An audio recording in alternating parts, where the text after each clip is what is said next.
कांग्रेस के स्टार प्रचारक राहुल गांधी का भी बस्तर दौरा तय हो गया है। प्रधानमंत्री नरेंद्र मोदी की बस्तर में सभा के बाद अब राहुल गांधी भी छत्तीसगढ़ के बस्तर में एक आम सभा को संबोधित करेंगे। राहुल गांधी 13 अप्रैल को छत्तीसगढ़ के बस्तर पहुंचेंगे। वो कांग्रेस के प्रत्याशी कवासी लखमा को जिताने के लिए चुनाव प्रचार करेंगे। कांग्रेस के सामने ये चुनौती है कि बस्तर की लोकसभा सीट को बचाए रखना है। कांग्रेस को दीपक बैज का टिकट काट कर कवासी लखमा को टिकट दिया गया है बस्तर लोकसभा सीट पर, और कवासी लखमा को जिताने की बड़ी जिम्मेदारी सारे बड़े नेताओं को डाल दी गई है। इस सभा को सफल करने की भी जिम्मेदारी कांग्रेस के बड़े नेताओं के कंधों पर डाली गई है। तो राहुल गांधी का दौरा तय हो गया है। 13 अप्रैल को बस्तर आएंगे, एक बड़ी आम सभा करेंगे, कवासी लखमा के पक्ष में प्रचार करेंगे। और कांग्रेस का ये कहना है कि प्रधानमंत्री नरेंद्र मोदी की सभा के जवाब में ये राहुल गांधी की बड़ी आम सभा होगी और बड़ा वहाँ भीड़ जुटेगी, ऐसा भी दावा कांग्रेस के नेता कर रहे हैं।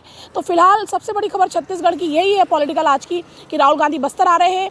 चूंकि पहले चरण का चुनाव बस्तर सीट पे होना है, 19 अप्रैल को मतदान होना है, उसके पहले 13 अप्रैल को राहुल गांधी बस्तर में एक विशाल आम सभा को संबोधित करेंगे। कैमरामैन अशोक के साथ प्रियंका कौशल, भारत एक्सप्रेस, रायपुर।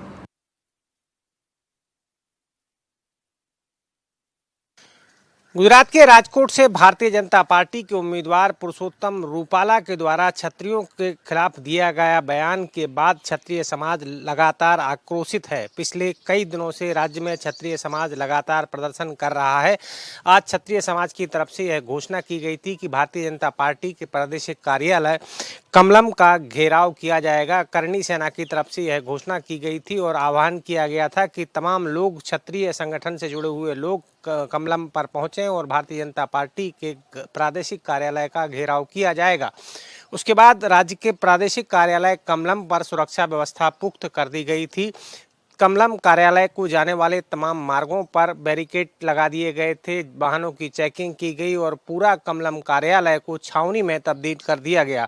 राज शेखावत की गिरफ्तारी के साथ ही क्षत्रिय संगठन फिर और उग्र हो गए हैं। दरअसल गिरफ्तारी के दौरान राज शेखावत की पगड़ी उछल गई थी और अब पगड़ी उछालने को लेकर नाराजगी है। क्षत्रिय संगठन मांग कर रहे हैं कि उन पुलिसकर्मियों के खिलाफ मुकदमा दर्ज किया जाए जिन्होंने राज शेखावत की पगड़ी को उछाला है। अहमदाबाद में कैमरा पर्सन संजय कोष्टी के साथ अरविंद शर्मा, भारत एक्सप्रेस। पूर्णिया लोकसभा सीट के निर्दलीय उम्मीदवार पप्पू यादव को चुनाव आयोग ने उनका चुनाव चिन्ह आवंटित कर दिया है और चुनाव चिन्ह में उन्हें कैंची सिंबल मिला है। इसकी जानकारी पप्पू यादव ने एक्स पर लिख करके दिया भी, और आगे उन्होंने ये भी लिखा था 6 नंबर 26 तारीख और मोहब्बत की कैंची से नफरत को ख़त्म करेंगे। अब बता दें कि वहाँ पे एनडीए से अगर उम्मीदवारों की बात करें तो एनडीए से वहाँ पे संतोष कुशवाहा जो जदयू के उम्मीदवार हैं, और महागठबंधन से बीमा भारती जो पहले जदयू में विधायक भी, वर्तमान विधायक भी हैं बीमा भारती, वो वहाँ पे आरजेडी के तरफ से उम्मीदवार हैं। पप्पू यादव, हालांकि माना जाता है कि पप्पू यादव का पूर्णिया मधेपुरा में एक खास वर्ग पे दबदबा भी है, लेकिन पप्पू यादव की ये दावेदारी कि वहाँ से वो जीत की दावेदारी जो कर रहे हैं और मोहब्बत की कैंची से नफरत को ख़त्म करने की बात कर रहे हैं, ये बड़ी बात है। इस पर कांग्रेस से पूछे जाने पे कांग्रेस ने कहा कि लोकतंत्र है, कोई भी कहीं से भी चुनाव लड़ सकता है, लेकिन जहाँ पे मोहब्बत आ गई वहाँ पे कैंची और नफरत की बात नहीं होती है। अब पप्पू यादव, देखने वाली बात है कि जो दावेदारी कर रहे हैं वो उसमें सच्चाई कितनी है और खोखलापन कितना है, ये रिजल्ट आने पे पता चलेगा। पटना से भारत एक्सप्रेस के लिए ज्योति। झारखंड में धनबाद लोकसभा सीट पर भले ही कांग्रेस और उसके साथी दलों ने अभी तक प्रत्याशी की भी घोषणा नहीं की, लेकिन यहाँ का चुनाव अपने आप में रोचक होता जा रहा है। चुनाव रोचक होने के पीछे बीजेपी के प्रत्याशी हैं। मालूम हो कि बीते कुछ दिनों पहले सरयू राय, जो कि निर्दलीय विधायक हैं, उन्होंने बीजेपी के प्रत्याशी ढुल्लू महतो को लेकर के तमाम तरह के आरोप लगाए थे। कहा था कि उनके ऊपर 50 लगभग आपराधिक मामले दर्ज हैं और बीजेपी को उनको प्रत्याशी नहीं बनाना चाहिए था। इसके बाद ढुल्लू महतो ने सरयू राय को कानूनी नोटिस भेजा है, लेकिन कानूनी नोटिस का जवाब जो है वो सरयू राय ने उस नोटिस को फाड़ते हुए साफ कह दिया है कि ये नोटिस जो है किसी भी तरह से जवाब देने के लायक नहीं है। नोटिस में ढुल्लू महतो ने अपने वकील के मार्फत सरयू राय को से कहा है कि जिस तरह के आरोप ढुलू महतो के ऊपर लगाए गए हैं कि उनके ऊपर 50 आपराधिक मामले हैं या तमाम तरह की उनकी छवि को धूमिल करने की जो कोशिश की गई है, उसको लेकर के ये नोटिस है। लेकिन सरयू राय ने जिस तरह से नोटिस को फाड़ दिया और फाड़ने के बाद ये कहा कि अगर ढुलू महतो चाहें तो वो धनबाद में अलग अलग जगहों पर उनके आपराधिक गतिविधियों और आपराधिक केसों के बारे में पोस्टर लगवा सकते हैं। देखना है कि सरयू राय और ढुलू महतो की ये लड़ाई लोकसभा चुनाव में और क्या क्या रंग दिखाती है। भारत एक्सप्रेस के लिए कैमरामैन धर्मेंद्र के साथ मधुकर आनंद, रांची। हरियाणा में बीजेपी को एक बड़ा झटका लगा है। पूर्व केंद्रीय मंत्री चौधरी बीरेंद्र सिंह ने घर वापसी की है और कांग्रेस का दामन एक बार फिर से थाम लिया है। हाल ही में चौधरी बीरेंद्र सिंह ने पार्टी सदस्यता से इस्तीफा दिया, तो वहीं उनकी धर्मपत्नी प्रेमलता दोनों ही ने बीजेपी का दामन छोड़कर कांग्रेस का दामन थाम लिया है। अब सियासी गलियारों में चर्चा शुरू हो गई है कि क्या चौधरी बीरेंद्र सिंह चुनावी मैदान में उतरेंगे या फिर नहीं। हमने जब उनसे सवाल किया, उनका साफ तौर पर कहना था कि मैं चुनाव लड़वाने का काम करूंगा, लड़ने का नहीं। इससे पहले पिछले ही महीने चौधरी बीरेंद्र सिंह के बेटे, जो कि हिसार से बीजेपी के मौजूदा सांसद हैं विजेंद्र सिंह, उन्होंने भी पार्टी का दामन छोड़ के कांग्रेस पार्टी को ज्वाइन कर लिया था। अब ऐसी चर्चाएं सामने आ रही हैं कि चौधरी विजेंद्र, जो कि बीरेंद्र सिंह के बेटे हैं, वो हिसार या फिर सोनीपत से लोकसभा का चुनाव लड़ सकते हैं। बिल्कुल इसे कहना गलत नहीं होगा कि हरियाणा के अंदर चौधरी बीरेंद्र सिंह के आने से पार्टी को नई संजीवनी बूटी की तरह ये मौका मिला है। और जो एक गुटबाजी थी, कुमारी शैलजा रणदीप सुरजेवाला, वहीं किरण चौधरी वर्सेस भूपेंद्र सिंह हुड्डा, उस तस्वीर को भी आज हमने मंच पर देखा जब सभी नेताओं ने एक साथ चौधरी बीरेंद्र सिंह का स्वागत किया। तो ऐसे में चौधरी बीरेंद्र सिंह का कहना है कि वरिष्ठ नेता हूं, सब लोग इज्जत करते हैं और इसीलिए एक ही मंच पर सब आए हैं और ये मेरा आना काफी सफलता लाएगा और कांग्रेस पार्टी की 2024 में सरकार बनेगी राहुल गांधी के नेतृत्व में। कैमरा पर्सन मधुर कैंथोला के साथ प्रशांत त्यागी, भारत एक्सप्रेस, दिल्ली। मध्य प्रदेश में लोकसभा के चुनावी घमासान में प्रधानमंत्री मोदी आज एक बार फिर मध्य प्रदेश के दौरे पर आए और बालाघाट में एक सभा को संबोधित करते हुए अपने केंद्र और राज्य सरकार की तमाम उपलब्धियों को बताते हुए कांग्रेस और विपक्ष के जो गठबंधन बनाए, इंडी गठबंधन, उस पर जमकर निशाना साधा। प्रधानमंत्री मोदी ने हमला करते हुए बताया कि भ्रष्टाचार और परिवारवाद पर किस तरह से ये विपक्ष और कांग्रेस जुटी हुई है और कांग्रेस को पुरानी सोच वाला बताते हुए मोदी ने कहा कि भ्रष्टाचारियों को बचाने के लिए ये विपक्ष एकजुट हो रहा है, मोदी को गाली दे रहे हैं। प्रधानमंत्री मोदी ने कहा कि गठबंधन विकास को रोकना चाहता है, मोदी को धमकी दे रहे हैं, मगर मोदी महाकाल का भक्त है, मोदी महाकाल और जनता जनार्दन के सामने झुकता है, इनके गाली देने से कुछ नहीं होता।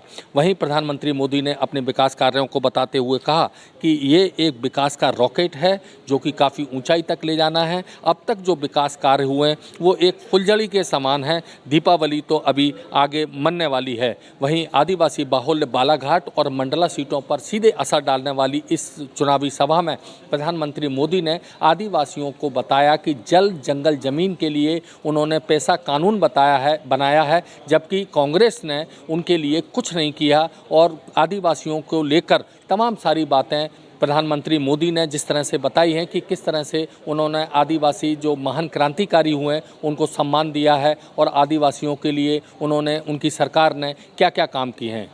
कैमरामैन मनीष के साथ भारत एक्सप्रेस के लिए भोपाल से अजय भटनागर। लोकसभा चुनाव के मद्देनजर तेजस्वी यादव ने आज पार्टी कार्यालय में अपने पार्टी के सभी विधायक, पूर्व विधायक, जिलाध्यक्ष और महासचिवों के साथ एक महत्वपूर्ण बैठक की। इस बैठक में तेजस्वी यादव ने अपने पार्टी के तमाम नेताओं को सलाह देते हुए कहा कि सभी लोकसभा सीट पे महागठबंधन के तमाम नेताओं के साथ मिलकर मजबूती से डोर टू डोर जाकर जनता से मिले, उन्हें 17 महीने में महागठबंधन सरकार के द्वारा किए गए बिहार में विकास कार्य व युवाओं को दिए रोजगार की जानकारी दे और उनसे वोट देने की अपील करे। तेजस्वी यादव ने कहा कि केंद्र में बैठी एनडीए सरकार मुद्दों से हटकर सिर्फ जाति और धर्म के नाम पर वोट मांगती है और चुनाव लड़ती है, लेकिन हम लोग महागठबंधन की पार्टियां जो है विकास के मुद्दे पे बात करती है, रोजगार देने का काम करती है और दिए गए रोजगार और किए गए अपने विकास से कार्यों के नाम पर जनता से वोट मांगेगी। साथ ही उन्होंने पार्टी के नेताओं को नसीहत देते हुए कहा कि जो भी नेता पार्टी के खिलाफ में कार्य करते हुए पकड़ा जाएगा उसे कड़ी से कड़ी जो है कार्रवाई की जाएगी और पार्टी से निकाला भी जा सकता है। पटना से सहयोगी कैमरामैन प्रकाश कुमार के साथ नितेश सिंह, भारत एक्सप्रेस। महाविकास अघाड़ी में कई दौर की बातचीत हो चुकी थी, कई दौर की चर्चा हो चुकी थी, लेकिन अभी तक सीट बंटवारे पर सहमति नहीं बन पा रही थी। लेकिन आज गुड़ी पाड़वा के पर्व पर महाविकास अघाड़ी में सीट बंटवारे को लेकर जो तस्वीर है वो साफ हो चुका है और कौन सी पार्टी कहां से चुनाव लड़ेगी वो भी साफ हो चुका है। 17 सीट कांग्रेस को मिला है, शिवसेना को 21 मिला है। एनसीपी की बात करें तो एनसीपी के खाते में 10 सीटें गई हैं। ऐसे में सीट बंटवारे को लेकर जो मतभेद नजर आ रहा था वो पूरी तरीके से खत्म हो चुका है। तीनों दलों के बीच सांगली, भिवंडी और मुंबई नॉर्थ सीट पर टकराव बना हुआ था। हालांकि जो तस्वीर है वो साफ हो चुका है। भिवंडी सीट पर एनसीपी और एसपी चुनाव लड़ेगी। गठबंधन समझौते के तहत सांगली सीट पर शिवसेना मतलब कि यूबीटी चुनाव लड़ेगी और मुंबई नॉर्थ सीट कांग्रेस के खाते में गई है। सीट बंटवारे की घोषणा के लिए एमवीए ने आज बड़ी प्रेस कॉन्फ्रेंस बुलाई थी, जिसमें उद्धव ठाकरे के साथ ही साथ कई जो दिग्गज नेता थे महागठबंधन के वो शामिल हुए थे और उसमें कांग्रेस के अध्यक्ष नाना पटोले और एनसीपी के प्रमुख शरद पवार समेत जो नेता थे वो शामिल हुए थे और सीट बंटवारे पर उनकी जो अनबन काफी दिनों से चल रही थी वो खत्म हो चुकी है। लेकिन देखना होगा कि आखिरकार महागठबंधन को इसका फायदा कहां तक मिलता है आगामी लोकसभा चुनाव में। कैमरामैन घनश्याम के साथ में आंचल तिवारी, भारत एक्सप्रेस। लोकसभा 2024 का चुनाव अब एक्टिव मोड पे है। वहीं यूपी के राजनीतिक दलों का पाला बदलने और दूसरे दलों में जाने की भी संभावनाएं तेज हो गई हैं। सुबह से ही कांग्रेस के प्रदेश अध्यक्ष अजय राय का लेकर टिप्पणी चल रही थी कि वो जल्द ही बीजेपी का दामन थाम सकते हैं। इन्हीं अटकलों के बीच प्रदेश अध्यक्ष अजय राय ने ट्वीट कर कहा कि बीजेपी के लोग षड्यंत्र रच रहे हैं और भ्रामक इस तरह की राजनीति कर रहे हैं। वो एक बार फिर से काशी की जनता को संदेश देते हैं कि इस बार काशी में कांग्रेस का डंका बचेगा और वहां से कांग्रेस जीतेगी। ये कुल मिला के बीजेपी की सोची समझी रणनीति है। ऐसे में कयास इस बात के लगाए जा रहे थे कि अजय राय जैसे ही बीजेपी का अगर दामन थामते हैं तो पश्चिम से किसी न किसी सीट से वो चुनाव लड़ सकते हैं। इन्हीं संभावनाओं को देखते हुए फिलहाल अजय राय ने ट्वीट करके सभी अटकलों को फिलहाल विराम लगा दिया है। वीडियो जर्नलिस्ट शहनवाज खान के साथ अनुज कुमार, भारत एक्सप्रेस, लखनऊ। देश की सबसे बड़ी पंचायत यानी लोकसभा चुनाव के लिए एक तरफ जहां वही एनडीए गठबंधन की तरफ से प्रधानमंत्री नरेंद्र मोदी लगातार रैली कर रहे हैं, आम जन को संबोधित कर रहे हैं और उनके सरकार में किए गए कार्यों को बता रहे हैं। आपको बता दें कि गृह मंत्री अमित शाह की रणनीति और प्रधानमंत्री नरेंद्र मोदी के चेहरे पर भारतीय जनता पार्टी लगातार काम करते नजर आ रही है। ग्रास रूट लेवल पर लोगों से उनके कार्यकर्ता मिल रहे हैं और अपनी सरकार की योजनाओं को बता रहे हैं। आपको बता दें कि भारतीय जनता पार्टी की सरकार के जो केंद्र सरकार के मंत्री थे एस जयशंकर या कोई अन्य मंत्री हो, उनके द्वारा किए गए कार्यों को भी भारतीय जनता पार्टी के लोग बता रहे हैं। वहीं अयोध्या में यूपी सरकार के मंत्री ए.के. शर्मा के किए गए कार्यों को भी बताया जा रहा है, क्योंकि ए.के. शर्मा ने अयोध्या को सोलर सिटी बनवाया, वहां सोलर बोट चलवाई जिसकी जमकर सराहना हुई। आपको बता दें कि उत्तर प्रदेश की कानून व्यवस्था को भी बताया जा रहा है। आज प्रधानमंत्री नरेंद्र मोदी ने पीलीभीत में आमजन को संबोधित करते हुए किसान सम्मान निधि की चर्चा की,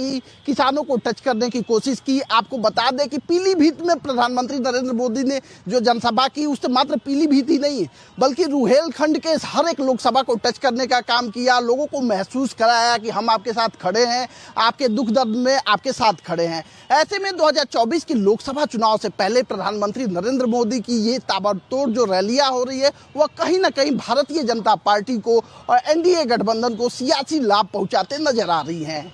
कैमरा पर्सन शहनवाज खान के साथ दिव्येंदु राय, भारत एक्सप्रेस, लखनऊ।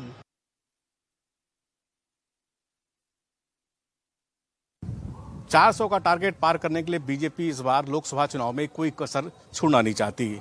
इसके लिए 20 लाख पार्टी के वर्कर तो काम कर ही रहे हैं, जो बूथ मैनेजमेंट के साथ साथ पार्टी का प्रचार वर्क भी काम देख रहे हैं। इसके अलावा पार्टी ने फैसला किया है कि इस बार पहली बार विदेशों में रह रहे पार्टी के वर्कर्स भी काम में हिस्सा लेंगे। ये पार्टी के वर्कर जो लगभग 1000 की संख्या में होंगे, विदेशों से भारत में आएंगे, जो मध्य प्रदेश, बिहार, इसके अलावा छत्तीसगढ़, राजस्थान और दक्षिण के राज्यों में जाएंगे और चुनाव प्रचार में हिस्सा लेंगे। इसके अलावा पार्टी ने भी फैसला किया है जो विदेश में रह रहे पार्टी के वर्कर्स देश नहीं आना चाहते या देश नहीं आ सकते, वो फ़ोन के माध्यम से अपने सगे संबंधियों या ऐसे लोगों को फ़ोन करें जो बीजेपी के समर्थक नहीं हो। जाहिर है लोकसभा चुनाव को लेकर पार्टी पहली बार बीजेपी का जो विदेश सेल है वो भी एक्टिव हुआ है और पार्टी चाहती है कि 400 फिगर पार करने के लिए इन तमाम उपायों को साथ किया जाए ताकि पार्टी के चुनाव प्रचार में कोई कसर नहीं रह पाए। रमेश के साथ कमलेश सिंह, भारत एक्सप्रेस, दिल्ली। चुनावी मौसम में त्यौहार के आ जाने से उम्मीदवारों का मज़ा दोगुना हो गया है, क्योंकि उन्हें कम समय में कई सारे मतदाताओं से मिलने का और वोट की अपील करने का मौका मिला। हिंदू नववर्ष के लिए भाजपा के उम्मीदवार शंकर लालवानी ने कार्यक्रम में पहुंचकर शुभकामनाएं भी दी और अपना प्रचार भी किया। तो वहीं कांग्रेस के उम्मीदवार अक्षय बम ने बोहरा समाज की ईद में पहुंचकर लोगों की खुशी में शामिल भी हुए, अपने वोट की अपील भी की। उसी कड़ी में शंकर लालवानी भी बोहरा समाज की मस्जिद में पहुंचे और उन्होंने बोहरा समाज के लोगों को ईद की मुबारकबाद भी दी और वोट की अपील भी की।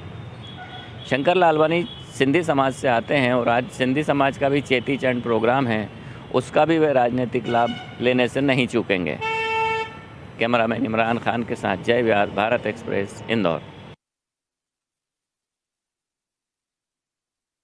कांग्रेस के नेता एक के बाद एक बीजेपी में शामिल हो रहे हैं, जिसे बीजेपी के नेता कांग्रेस के लिए बड़ा झटका बता रहे हैं। विधायक, पूर्व विधायक समेत जिला पंचायत अध्यक्ष, ब्लॉक प्रमुख जैसे नेता पार्टी में शामिल हो रहे हैं, जिससे बीजेपी को ऊर्जा मिल रही है, तो वहीं कांग्रेस धराशायी होती हुई दिखाई दे रही है। बीजेपी के नेता कांग्रेस के नेताओं को पार्टी में शामिल कराकर जहां इसे कांग्रेस के लिए झटके बता रही है। ये तो भाजपा में आने के बाद उनको लगता है कि ऐसा हो रहा है, लेकिन जब तक वो भारतीय जनता पार्टी में है तब तक कौन कितने आरोप लगा रहा है? सब वही तो हैं, कांग्रेस में ही है और भाजपा में आ रहे हैं। तो ऐसा कांग्रेस अपनी छटपटाहट में, अपनी बौखलाहट में इस प्रकार की बातें करती है।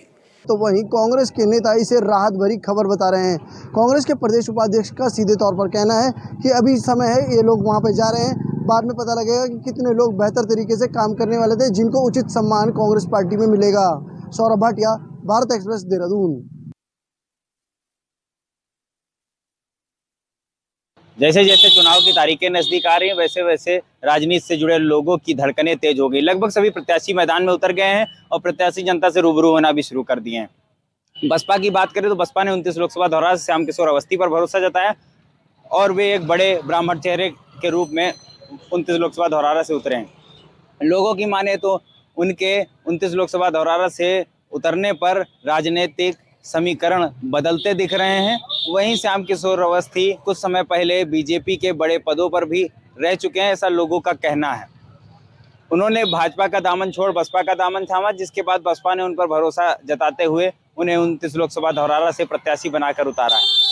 अब बात करते हैं 28 लोकसभा खीरी की, जहां से बसपा ने सिख समुदाय के अंशे सिंह कालरा उर्फ रॉकी पर भरोसा जताते हुए उन्हें मैदान में उतारा है। लेकिन लोगों की माने तो लोगों का कहना है कि वो 28 लोकसभा खीरी के लिए एक नया चेहरा है और उनके लिए 28 लोकसभा खीरी में जनता से समर्थन जुटाने में भारी दिक्कतों का सामना भी करना पड़ सकता है।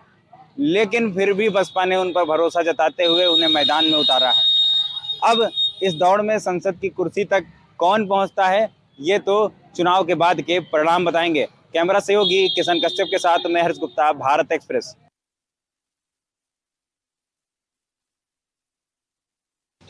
लोकसभा चुनावों के बीच में राजनीतिक सरगर्मियां बढ़ी हुई हैं। टीएमसी के तमाम ढेर सारे सांसद कल इलेक्शन कमीशन पहुंचे, वहां पर वो धरना प्रदर्शन कर रहे थे। वहां से पुलिस ने उनको हिरासत में लिया, उसके बाद वो मंदिर मार्ग थाने में ले आई। रात भर यहां पर भी हाई वोल्टेज ड्रामा चला। लगातार ये गुजारिश की जा रही है कि जो सेंट्रल एजेंसीज हैं उनके अधिकारियों को, उनके प्रमुखों को बदला जाए। अभी भी वही मांग है, अभी आपको अंदर क्यों नहीं जाने दिया जा रहा है? देखिए सवेरे कल जब हम लोग इलेक्शन कमीशन के सामने वहाँ पर शांतिपूर्ण तरीके से धरना दे रहे थे, तो यही पुलिस हम लोग को उठा के यहाँ ले आई। आपकी क्या मांगे हैं? क्योंकि लगातार आप लोग ये कह रहे हैं कि सेंट्रल एजेंसीज के जितने भी प्रमुख हैं उनको बदला जाए, या कुछ और भी मांग है? हम लोग का कहना है कि जो मेन मांग है कि ये जो केंद्रीय एजेंसीज है उसका मिसयूज हो रहा है, उसको एज बीजेपी की बी टीम के हिसाब से उसको इस्तेमाल किया जा रहा है।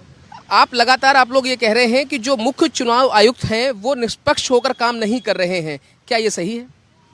देखिए, मैं इस पर टिप्पणी नहीं करना चाहूँगी। मैं सिर्फ यही कहूँगी कि हमारे लोकतंत्र में, हमारा जो मशहूर लोकतंत्र है, गौरवशाली लोकतंत्र है, लोकप्रिय लोकतंत्र है, इस लोकतंत्र में फ्री एंड फेयर इलेक्शंस ही सबसे बड़ी पहचान है हमारी लोकतंत्र की। कोशिश यही है कि जो इनकी मांग है सेंट्रल एजेंसीज के प्रमुख को बदलने के लिए, उनके जो रहनुमा हैं, सर्वे हैं, उनको बदलने के लिए जिन्होंने यहाँ पर गुजारिश की है, अब उनको उम्मीद है कि शायद उस पर कुछ काम होता हुआ नजर आएगा। नई दिल्ली से कैमरा पर्सन हुकुम सिंह के साथ मैं मोहित शुक्ला, भारत एक्सप्रेस।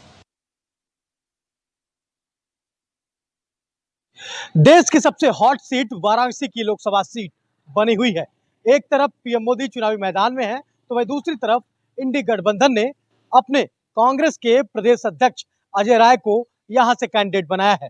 अजय राय चूंकि लोकल है और वो इस बात का दावा कर रहे हैं कि इस बार सारे समीकरणों को ध्वस्त करते हुए इंडी गठबंधन चुनाव में जीत दर्ज करेगी और पीएम मोदी यहां से चुनाव हारेंगे। वह दूसरी तरफ बीजेपी के कार्यकर्ता इस बात को लेकर दावा कर रहे हैं कि इस बार पीएम मोदी 10 लाख से ज्यादा वोटों से बनारस से चुनाव जीतेंगे। अब देखने वाली बात होगी कि कौन चुनाव जीतता है।